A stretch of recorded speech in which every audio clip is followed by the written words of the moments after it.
اعوذ باللہ من الشیطان الرجیم بسم اللہ الرحمن الرحیم وَيُعَلِّمُهُ الْكِتَابَ وَالْحِكْمَةَ وَالتَّوْرَاةَ وَالْإِنْجِيلَ وَرَسُولًا إِلَى بَنِي إِسْرَائِيلَ صدق اللہ العظیم۔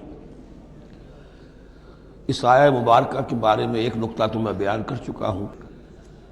کہ تقابل جو ہے ذہن میں رکھنا چاہیے کہ حضرت یحییٰ علیہ السلام کے بارے میں ان کے لیے جو بھی توصیفی کلمات اللہ تعالیٰ نے ارشاد فرمائے ان میں آخری ہے نبیم من الصالحین، اور حضرت عیسیٰ علیہ السلام کے لیے یہاں پر جو الفاظ آئے ہیں وہ رسولاً الی بنی اسرائیل، اس کو نوٹ کر لیجئے، پھر آئندہ چل کر اس کے اور بھی حوالے آئیں گے۔ دوسری بات جو نوٹ کرنے کی ہے وہ یہ کہ کتاب اور حکمت اور تورات اور انجیل، ان چار چیزوں کے مابین جو تین واو آئے ہیں ان میں سے دو واو عطف ہیں، ایک واو تفسیر ہے۔ اللہ ان کو سکھائے گا کتاب اور حکمت، یعنی تورات اور انجیل۔ یہ درمیانی واو جو ہے یہ یعنی کے معنی میں ہے، اس لیے کہ جیسا کہ میں کئی مرتبہ پہلے بتا چکا ہوں، تورات میں صرف احکام تھے، حکمت نہیں تھی۔ انجیل میں صرف حکمت ہے، احکام نہیں ہے، اور اسی نقطے کو سمجھ لینے سے ساری گتھی حل ہوتی ہے، اور اگر اسی کو نہیں سمجھا ہے لوگوں نے تو پھر بہت ان کے ذہنوں میں پریشانیاں رہتی ہیں۔ تو اس مقام کو نوٹ کیجئے، وَيُعَلِّمُهُ الْكِتَابَ وَالْحِكْمَةَ، اللہ اسے سکھائے گا کتاب بھی اور حکمت بھی، وَالتَّوْرَاةَ وَالْإِنْجِيلَ، یعنی تورات بھی اور انجیل بھی، وَرَسُولًا إِلَىٰ بَنِي إِسْرَائِيلَ انی قد جئتکم بآیۃ من ربکم۔ ابھی تک گفتگو ہو رہی تھی کہ حضرت مریم سلام علیہا کو یہ ساری خوشخبریاں اللہ تعالیٰ کی طرف سے دی گئی۔ اب یوں سمجھئے، to cut a long story short, درمیان کا وقفہ، ان کی ولادت ہوئی، وہ پلے بڑھے، وہ ساری تاریخ بیچ میں سے حذف کر کے نقشہ کھینچا جا رہا ہے اب کہ حضرت مسیح علیہ السلام نے اب اپنی دعوت کا آغاز کر دیا ہے۔ انی قد جئتکم بآیۃ من ربکم، میں تمہارے پاس آیا ہوں تمہارے رب کی طرف سے نشانی لے کر۔ انی اخلق لکم من الطین کہیئۃ الطیر، کہ میں تمہارے سامنے یا تمہارے لیے بناتا ہوں گارے سے ایک پرندے کی شکل، فانفخ فیہ، پھر میں اس میں پھونک مارتا ہوں، فیکون طیرا باذن اللہ، تو وہ بن جاتا ہے اڑتا ہوا پرندہ اللہ کے حکم سے۔ یہاں آپ نوٹ کرتے جائیے گا، ہر معجزے کے بعد باذن اللہ باذن اللہ باذن اللہ، یعنی یہ میرا کوئی دعویٰ نہیں ہے، میرا کوئی کمال نہیں ہے، یہ جو کچھ ہے وہ اللہ کے حکم سے ہے۔ وَأُبْرِئُ الْأَكْمَحَ وَالْأَبْرَصَ وَأُحْيِي الْمَوْتَىٰ بِإِذْنِ اللَّهِ، اور میں شفا دے دیتا ہوں مادرزاد اندھے کو بھی اور کوڑھی کو بھی، اور میں مردہ کو زندہ کر دیتا ہوں بِإِذْنِ اللَّهِ، اللہ کے حکم سے۔ وَأُنَبِّئُكُم بِمَا تَأْكُلُونَ وَمَا تَدَّخِرُونَ فِي بُيُوتِكُمْ، اور میں تمہیں یہ بھی بتا سکتا ہوں کہ تم کیا کھاتے ہو اور کیا چیزیں تم نے اپنے گھروں میں ذخیرہ کر رکھی ہیں۔ ان فی ذلک لآیۃ لکم، اس میں تمام چیزوں میں تمہارے لیے نشانی ہے، ان کنتم مؤمنین، اگر تم ایمان والے ہو یا ایمان لانا چاہو، یعنی یہ کہ اپنی رسالت کے صداقت اور حقانیت کے دلیل کے طور پر یہ معجزات پیش فرمائے۔ وَمُصَدِّقًا لِمَا بَيْنَ يَدَيَّ مِنَ التَّوْرَاةِ، اور میں تصدیق کرتے ہوئے آیا ہوں اس کی کہ جو میرے سامنے موجود ہے تورات میں سے۔ وَلِأُحِلَّ لَكُمْ بَعْضَ الَّذِي حُرِّمَ عَلَيْكُمْ،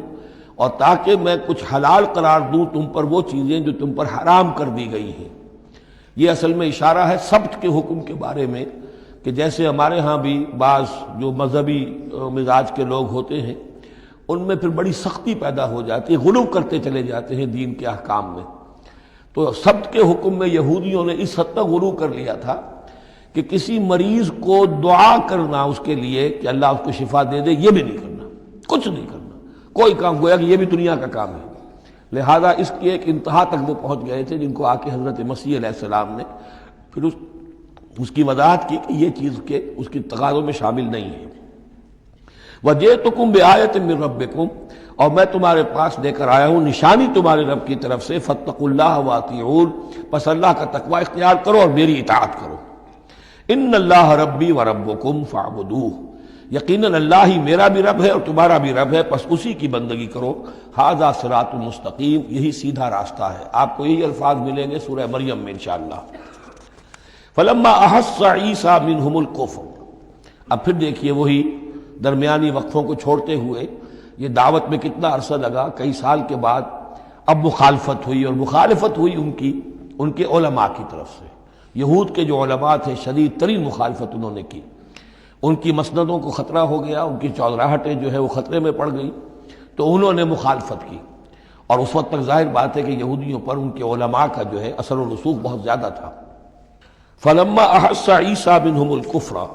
جب عیسیٰ نے محسوس کیا ان سے کفر کی شدت کہ اب یہ مخالفت پر تل گئے ہیں، قال من انصاری الی اللہ، تو انہوں نے ایک پکار لگائی، ایک ندا دی،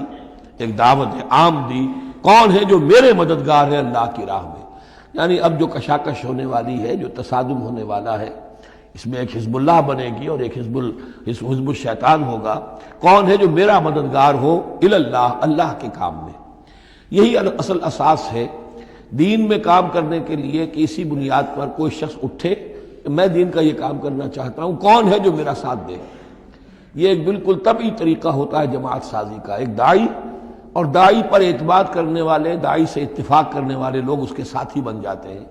ساتھی اس کے ذاتی اعتبار سے نہیں ہوتے، اس کی حکومت قائم کرنے کے لیے نہیں، اللہ کی حکومت قائم کرنے کے لیے، اس کی سرداری کے لیے نہیں، اللہ تعالیٰ کے دین کے غلبے کے لیے۔ قال الحواریون نحن انصار اللہ، کہا حواریین نے کہ ہم ہیں اللہ کے مددگار۔ حواری جو ہے اصل میں اس کے معنی ہے دھوبی، جو کپڑے کو دھو کر صاف کر دیتا ہے۔ یہ لفظ پھر آگے بڑھا ہے اپنے کردار کو صاف کرنا، اپنے اخلاق کو صاف کرنا، لیکن چونکہ حضرت مسیح علیہ السلام کی بہت سی جو تبلیغ تھی وہ گلیلی جھیل کے کناروں پر ہوتی تھی۔ اب وہاں ظاہر بات ہے جھیل جو ہے بڑی تھی، وہ سمندر کی طرح ہے، جھیل نہیں ہے، بہت بڑی جھیل ہے، تو وہاں وہ کبھی دھوبی ہوتے تھے، ان میں تبلیغ کرتے تھے، کہیں مچھیرے ہوتے تھے مچھلیاں پکڑنے والے، جا کے انہیں تبلیغ کرتے تھے کہ اے مچھلیوں کے پکڑنے والوں، مچھلیوں کا شکار کرنے والوں، آؤ کہ میں تمہیں انسانوں کا شکار کرنا سکھاؤں۔ اور ان دھوبیوں میں تبلیغ کی ہے، تو ان میں سے کچھ لوگ جو ہیں انہوں نے اپنے آپ کو پیش کر دیا۔ قال الحواریون نحن انصار اللہ آمنا باللہ، ہم ایمان لائے اللہ پر، واشہد بأننا مسلمون، تو آپ بھی اب گواہ رہیے گا کہ ہم اللہ کے فرمانبردار ہیں۔ ربنا آمنا بما انزلتا، اے رب ہمارے ہم ایمان لے آئے اس پر جو تو نے نازل فرمایا،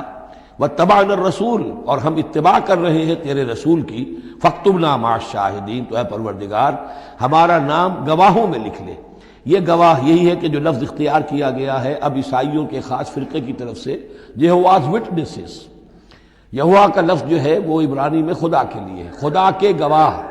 یعنی وہی بات کہ جو قرآن مجید میں آئی ہے، وَكَذَلِكَ جَعَلْنَاكُمْ أُمَّةً وَسَطًا لِتَكُونُوا شُهَدَاءَ عَلَى النَّاسِ وَيَكُونَ الرَّسُولُ عَلَيْكُمْ شَهِيدًا، تو اللہ ہمیں اپنے گواہوں میں ہمارا نام لکھ لے، یہواز وٹنسز۔ فاکتبنا مع الشاہدین، مراد یہ نہیں ہے کہ یہ یہواز وٹنسز وہ لوگ ہیں، میں نے صرف وہ لفظ کی مناسبت کہ انہوں نے یہ لفظ کیوں اختیار کیا ہے، تو یہ لفظ قدیم ہے، اسلامی حکمت اور اسلام کی مصطلحات جو ہیں ان میں اس کی ایک حیثیت ہے۔ اعوذ باللہ من الشیطان الرجیم، بسم اللہ الرحمن الرحیم۔ وَمَكَرُوا وَمَكَرَ اللَّهُ، اب انہوں نے بھی چالیں چلی اور اللہ نے بھی چال چلی۔ وہ جو ان کے فریسی بیٹھے ہوئے تھے، علماء بیٹھے ہوئے تھے، وہ چالیں چل رہے تھے کسی طرح اس کو پکڑوائیں، کسی طرح، اس لیے کہ وہاں جو حکومت تھی وہ یہودیوں کی نہیں تھی۔ اگرچہ یہودی ایک بادشاہ تھا، پپٹ کنگ، جیسے کنگ فاروق ہوتے تھے مصر کے اندر، اصل حکومت انگریزوں کی تھی، لیکن کنگ فاروق بیٹھے ہوئے ہیں۔ اسی طرح کا وہ پپٹ کنگ تھا کہ جو یہودیوں میں سے تھا، اصل حکومت تھی رومیوں کی، اور رومی گورنر پائلیٹس پونٹس وہ وہاں پر موجود تھا۔ اور اس طرح کی کوئی کیپٹل پنشمنٹ جو ہے وہ یہودی خود نہیں دے سکتے تھے جب تک کہ وہ جو اصل گورنر ہے اس کی طرف سے اس کا حکم صادر نہ کیا جائے، لیکن ان کی مذہبی عدالتیں تھیں، اس میں بیٹھ کر یہ ان کے مفتی، ان کے فریسی، ان کے علماء بیٹھ کے فیصلے کرتے تھے، اور اگر وہ فیصلہ دے دیتے تھے تو ان فیصلوں کی ایگزیکیوشن جو ہے وہ پھر رومن گورنمنٹ کے تھرو، اور وہ ہوتی تھی اس کی جو تنفیذ جو ہے وہ پائلیٹس پونٹس کے ذریعے سے، لہذا ان کے ہاتھ بندھے ہوئے تھے۔ اب کسی طریقے سے پھنسوائیں اس کو، سوال الٹے سیدھے کرنے، ایسے سوال کرنے کہ وہ جواب دیں تو اس میں بغاوت کی بو آ جائے، تو کہیں دیکھو یہ رومیو یہ تمہارا باغی ہے، اس طرح کی وہ چالیں چل رہے تھے۔ وَمَكَرُوا وَمَكَرَ اللَّهُ، اللہ کی اپنی چال تھی۔ اب اللہ کی چال کیا تھی، اب اس کی تفصیل قرآن میں نہیں ہے، یعنی یہ کہ ان کے حواریین میں سے ہی ایک نے دھوکہ دیا اور حضرت مسیح علیہ السلام کو گرفتار کروایا۔ اب اس کے بعد اللہ تعالیٰ نے جو کچھ انجیل برنباس میں ہے، قرآن میں نہیں ہے، حدیث میں نہیں ہے، ہمارے اولین جو مفسرین ہیں ان کے ہاں بھی نہیں ہے، لیکن یہ انجیل برنباس، ایونجیلیم برنابے، جو پوپ کی لائبریری سے برآمد ہوئی ہے، اس کے اندر یہ تفصیل ہے کہ جس حواری نے آپ کو غداری کر کے پکڑوایا تھا، گرفتار کروایا تھا، اس کی شکل حضرت مسیح کی بدل دی اللہ نے، اور وہ پکڑا گیا، سولی وہ چڑھا ہے، اور حضرت مسیح پر وہ ہاتھ ڈال ہی نہیں سکے، بلکہ جس باغ میں آپ روپوش تھے، جیسے ایک کوٹڑی سی بنی ہوئی تھی جس میں کوئی آلات وغیرہ رکھ دیتے ہیں، اس باغ میں وہ روپوش تھے اور اس کوٹڑی میں عبادت کر رہے تھے، باقی جو ان کے حواری ہیں 12 وہ باہر تھے۔ اس وقت وہ سٹک گیا، ایک شخص وہاں سے چپکے سے گیا کہ اب میں پکڑواؤں گا، اور جا کر جو ہے وہ سپاہیوں کو لے آیا، رات کے وقت نیلے لے کر آئے، اس نے کہا میں اندر جاؤں گا، جسے میں کہوں اے ہمارے استاد بس پکڑ لینا وہی مسیح ہے، اس لیے کہ رومیوں کو کیا پتا تھا وہ مسیح کون ہے، وہ تو یہودی ہے، لہذا جیسے ہمارے ہاں پولیس والوں کو کیا پتا ہے وہ آئے ہیں، آئیڈینٹیفائی کون کرے گا، تو اس نے کہا کہ میں کہوں گا اے میرے آقا میرے استاد بس پکڑ لینا۔ اب یہ جب اندر داخل ہوا تو جیسے ہی کمرے میں داخل ہوا، اس کوٹڑی میں اس کی چھت پھٹی، 4 فرشتے نازل ہوئے، حضرت مسیح کو لے کر وہ چلے گئے، اور اس شخص کی شکل جو ہے وہ بدل دی گئی حضرت مسیح والی۔ اب یہ گھبرا کر باہر نکلا تو دوسرے حواریین جو تھے انہوں نے کہا اے ہمارے استاد، اور ادھر سے وہ سپاہی جو ہیں داخل ہو گئے، انہوں نے اسی کو قابو کیا، سولی وہ چڑھا ہے اصل میں، حضرت مسیح نہیں۔ لیکن یہ ساری تفاصیل جو ہیں یہ قرآن میں بھی نہیں ہے، حدیث میں بھی نہیں ہے۔ جب حدیث میں نہیں ہے، قرآن میں نہیں ہے، تو ہمارے مفسرین کے پاس بھی نہیں ہو سکتی تھی، لیکن یہ کہ یہ شہادت جو ہے یہ در حقیقت انہی کے گھر سے ہمیں ملی ہے، اور یہ پوری طریقے سے فٹ ان کرتی ہے، پوری طریقے سے قرآن کا جو بیان ہے اس میں یہ پوری طرح فٹ ہوتی ہے۔ وَمَكَرُوا وَمَكَرَ اللَّهُ، انہوں نے اپنی سی چالیں چلی، اللہ نے اپنی چال چلی، وَاللَّهُ خَيْرُ الْمَاكِرِينَ، اور اللہ تعالیٰ جو ہے وہ بہترین چال چلنے والا ہے۔ اِذْ قَالَ اللَّهُ يَا عِيسَىٰ إِنِّي مُتَوَفِّيكَ وَرَافِعُكَ إِلَيَّ، یاد کرو جب کہ اللہ نے عیسیٰ سے کہا عیسیٰ میں تمہیں اب لے جانے والا ہوں، یہ لفظ ہے کہ جس کو قادیانیوں نے اصل میں بہت بڑی بنیاد بنایا ہے اپنے غلط عقیدے کی، کہ وفات مسیح ہو چکی ہے۔ اس لفظ کو اچھی طرح سمجھ لیجئے، وفا، وفا کے معنی ہے پورا کرنا، وعدہ وفا کرو، وفا۔ اب اس سے جب کہا جائے کسی کو پورا دینا تو باب تفعیل میں آئے گا وفا یوفی توفیتاً، وہ ہم پڑھ چکے ہیں، ووفیت کل نفس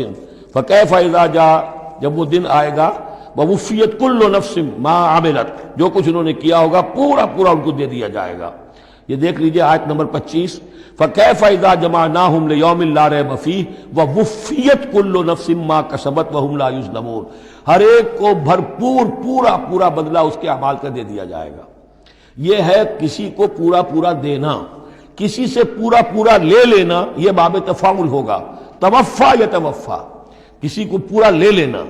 تو پورا لے لیتا ہے اللہ تعالیٰ نے۔ یہ لفظ جو ہے پورا بتمام و کمال،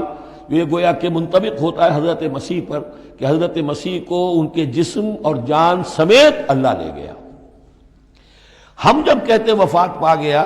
تو یہ ہے استعارتاً، جسم یہیں رہ گیا، صرف جان گئی ہے، اور یہی لفظ قرآن میں آتا ہے نیند کے لیے بھی، اللہ یتوفی الانفس حین موتہا، اس لیے کہ نیند میں بھی یہ ہوتا ہے کہ خود شعوری نکل جاتی ہے انسان میں سے، اگرچہ زندہ ہے، اب اس کو اگر کوئی چیونٹی کاٹ رہی ہے تو جاگ جائے گا، لیکن ویسے اس کی خود شعوری ختم ہو چکی ہے، اور روح کا تعلق ہے خود شعوری کے ساتھ، تو نیند میں بھی اللہ تعالیٰ روح کو قبض کر لیتا ہے، اس کے لیے بھی توفی کا لفظ ہے۔ پھر جب انسان مرتا ہے تو روح اور جان دونوں چلی گئیں اور صرف جسم رہ گیا، یہ بھی توفی ہے۔ اور سب سے زیادہ مکمل توفی کیا ہے کہ اللہ تعالی حضرت مسیح کو ان کے جسم، جان اور روح تینوں سمیت سموچے حضرت مسیح کو زندہ جو کا توں لے گیا۔ یہ ہے عقیدہ جو مسلمانوں کا ہے، اور جہاں تک لفظ کا تعلق ہے اس میں قطعاً کوئی بات جو ہے اس میں ایسی نہیں ہے کہ جس سے کوئی شخص دلیل پکڑ سکے، سوائے اس کے کہ ان لوگوں کو بہکانا آسان ہے جنہیں عربی زبان کی گرامر سے واقفیت نہیں، وہ ایک ہی وفات جانتے ہیں۔ وفات 3 ہو گئی ہیں ازلوء قرآن جو میں نے آپ کو سمجھائی ہیں۔ اس قال اللہ یا عیسیٰ انی متوفی کا، میں تمہیں لے جاؤں گا، ورافعک الی، اور تمہیں اپنی طرف اٹھا لوں گا، ومطہرک من الذین کفروا، اور تمہیں پاک کر دوں گا ان لوگوں سے جنہوں نے تمہارے ساتھ کفر کیا ہے، وجاعل الذین اتبعوک فوق الذین کفروا الی یوم القیامہ، اور جو لوگ بھی تیری پیروی کریں گے انہیں اب ہمیشہ ہمیش کے لیے قیامت تک ان کے اوپر رکھوں گا کہ جنہوں نے کفر کیا ہے تیرے ساتھ. جو تیرا انکار کر رہے ہیں یہودی، اس کے بعد سے جو پسے ہیں آج تک پس رہے ہیں. حضرت مسیح سن 30 میں اٹھا لیے گئے یا 33 میں، اور اس کے بعد سے آپ کو معلوم ہے کہ مسلسل سن 70 عیسوی میں ہیکل سلیمانی ختم ہوا. 1,20,000 یا 1,33,000 یہودی ایک دن میں ٹائٹس نے قتل کیے یروشلم میں، حضرت مسیح کے رفع سماوی کے 40 برس بعد. ان کا ہیکل سلیمانی بھی وہ جو ہے وہ ختم کر دیا گیا. اب اس کی ایک دیوار ہے، میں بتا چکا ہوں 1927-28 برس ہو گئے ہیں کہ ان کا کعبہ گرا پڑا ہے. 1917 سے پہلے تک، بلکہ یوں سمجھیے پہلے 500 برس تک تو ان کا داخلہ بھی ممنوع تھا. یہ تو حضرت عمر کے ہاتھوں جب فتح ہوا ہے، یہ ڈائسپورا کا ان کا پیریڈ کہلاتا ہے. ایک پیریڈ ان کا کیپٹیوٹی کا تھا، جبکہ وہ نبوکڈنیزر لے گیا تھا انہیں اور بیبیلونیا میں قید میں رکھا ہے، وہ ہے ان کا پیریڈ آف کیپٹیوٹی. اس کے بعد واپس آئے حضرت عزیر کے زمانے میں، دوبارہ دوسرا ٹیمپل بنایا. اس کے بعد یہ ٹیمپل سن 70 عیسوی میں ختم ہوا، اور ڈائسپورا کہلاتا ہے کہ منتشر ہو جانا. انہیں وہاں سے نکال دیا گیا تھا کہ تم دفع ہو جاؤ یہاں سے، فلسطین میں تم نہیں رہ سکتے. کوئی روس چلا گیا، کوئی ہندوستان چلا گیا، کوئی مصر چلا گیا، کوئی اور یورپ چلا گیا، پوری دنیا میں پھیل گئے. یہ ڈائسپورا اولاً ختم ہوا ہے حضرت عمر رضی اللہ تعالیٰ عنہ کے ہاتھ سے، جب فتح ہوا ہے یروشلم. اس وقت حضرت عمر نے اس کو یروشلم کو اوپن سٹی قرار دیا کہ یہاں عیسائی بھی آ سکتے ہیں، مسلمان بھی آ سکتے ہیں، یہودی بھی آ سکتے ہیں، یہ سب کا مشترک شہر ہے. لیکن جو عیسائی تھے یروشلم کے، انہوں نے جب ہینڈ اوور کیا تھا، فتح نہیں کیا تھا مسلمانوں نے یروشلم، ایک ٹریٹی کے تحت، ایک معاہدے کے تحت ہینڈ اوور کیا تھا. اس معاہدے میں یہ شرط انہوں نے لکھوائی تھی کہ یہودیوں کو یہاں آباد ہونے کی اجازت نہیں دیں گے. چنانچہ یہ اجازت تو ہو گئی حضرت عمر کے زمانے سے کہ آ سکتے ہیں، زیارت کر سکتے ہیں، لیکن یہاں رہ نہیں سکتے، پراپرٹی پرچیز نہیں کر سکتے، کوئی مکان نہیں بنا سکتے، سیٹل نہیں ہو سکتے. یہ رہا ہے جب تک کہ موجود رہی ہے اسلامی خلافت. ترکوں نے بھی اجازت نہیں دی، بڑی سے بڑی رشوتیں یہودیوں نے دینی چاہیے انہیں، اور در حقیقت خلافت کا خاتمہ جو کروایا یہودیوں نے وہ اس لیے کہ انہیں یہ نظر آتا تھا کہ اس خلافت کے ہوتے ہوئے ہمارے لیے ممکن نہیں رہے گا کہ ہم کسی طرح بھی فلسطین میں دوبارہ آباد ہو سکیں. لیکن پھر برطانیہ کے جو وزیر تھا بالفور، اس کے ذریعے سے انہوں نے بالفور ڈیکلریشن 1917 میں حاصل کیا ہے. پھر ان کو حق ملا ہے کہ یہ یہاں آ کر جائیداد بھی خرید سکتے ہیں، سیٹل بھی ہو سکتے ہیں. اور اس کے یوں سمجھیے کہ 31 برس کے بعد پھر اسرائیل کی ریاست وجود میں آئی ہے. یہ تاریخ ذہن میں رہے. اگرچہ 1917 کے بعد سے انہیں کچھ سانس تو مل گیا ہے، اب ایک طرح سے محسوس ہوتا ہے کہ دنیا میں بڑے اقتدار پر ہیں، مٹھی بھر ہیں. یہ زیادہ سے زیادہ 13-14 ملین ہے، 1.5 کروڑ سے بھی کم. لیکن پوری دنیا کی سب معیشت جو ہے اس کا بڑا حصہ ان کے کنٹرول میں ہے. لیکن پھر بھی یہ سب کچھ جو ہے وہ عیسائیوں کی سپورٹ کی وجہ سے ہے. اگر عیسائی ان کی مدد نہ کریں تو ان کا تو یوں سمجھیے کہ ٹکڑے اڑا کر رکھ دیں عرب ایک دن میں.